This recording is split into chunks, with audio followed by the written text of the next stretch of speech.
A big good morning to you and welcome to today's presentation. Before I begin, I wish to acknowledge the Wiradjuri people who are the traditional custodians of the land on which this presentation was recorded. This video introduces an adult-guided, play-based mathematical learning experience aimed at children in their first formal year of schooling, ages 5 to 6 years old. This activity is something that can be used successfully in the modern classroom, embracing modern pedagogy of learning. Concepts that will be focused on are one-to-one counting, spatial awareness, connecting number names, numerals and quantities, and early concepts of remainders, showing children that numbers don't always divide evenly. During Piaget's pre-operational period of ages 2 to 7, he identifies that children will learn and begin to apply concepts basic to mathematics, symbolic behaviours and language. The above skills will be beneficial in the participation of this activity.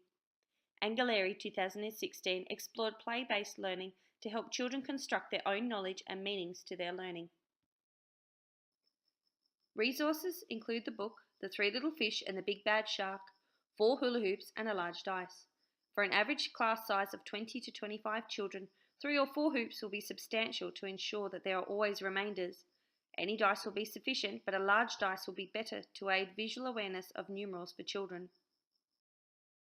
This book is a beautifully presented adaptation of the traditional story of the 3 little pigs and follows the journey of 3 little fish finding a safe home away from the big bad shark.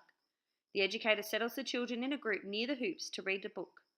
Once the story is read, the educator will then explain how to play. The educator will play the role of the shark and imitate the language used in the book to build character and drama into the game. The children are all fish. They will swim around the hoops until the shark rolls the dice and calls out the numbers shown.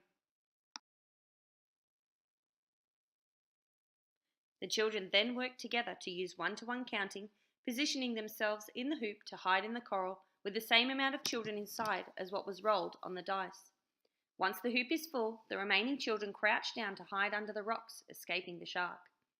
The shark will then swim past the hoops to count aloud to check that they have the correct number of children and count the children who are representing remainders under the rocks.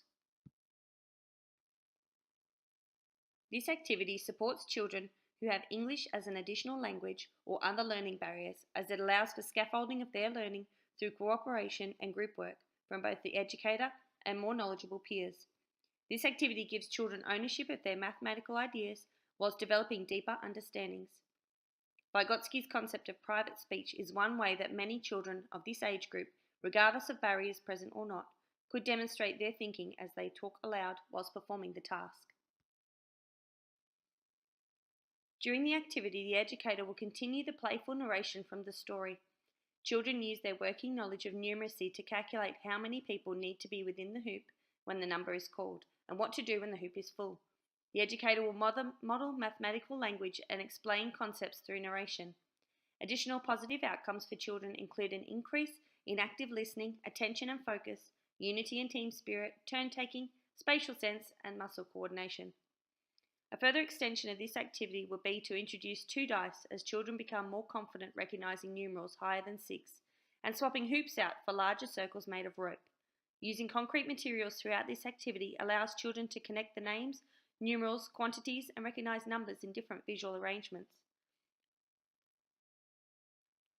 This activity strongly supports 2 specific concepts within the Australian curriculum: ACMNA002, connecting number, names, numerals, and quantities, and ACMNA004, one-to-one counting. Main theoretical approaches in this activity are the views of Piaget, Vygotsky, and Gardner.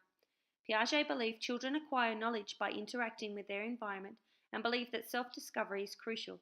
He saw children as active partners in their own learning. Vygotsky developed the concept of more knowledgeable other, who may be a teacher or more knowledgeable peer.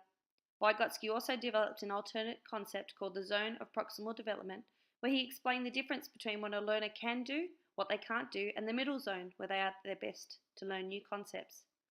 And finally, Gardner, who introduced the concept of multiple intelligences and the 7 learning styles, enabling educators to cater for the needs of children by designing lessons around individual identified strengths in multiple learning styles. The learning styles supported throughout this activity include linguistic, logical, mathematical, spatial, and bodily kinesthetic. In closing, creative approaches to mathematics can be used effectively throughout primary school. Children learn best when educators support children in contemporary learning environments to teach through play and allowing the exploration of maths naturally.